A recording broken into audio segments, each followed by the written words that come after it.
Hi guys, my name is Reggie DJ. Today we are going to talk about the Kenken puzzle.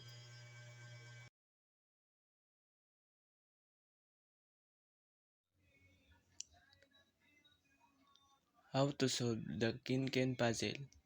So first, dapat mo na alamin kung ano ang magiging result ng column. Halimbawa dito sa 18, we should multiply the three columns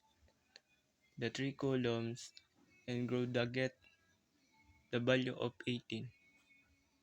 So dapat hindi magkapare-pareho ang number sa kada column at sa kada row. So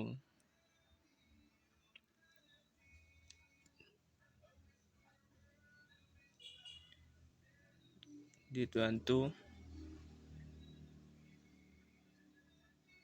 3, 3. 2 times 3,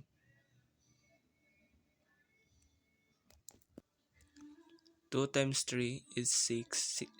6 times 3 is 18.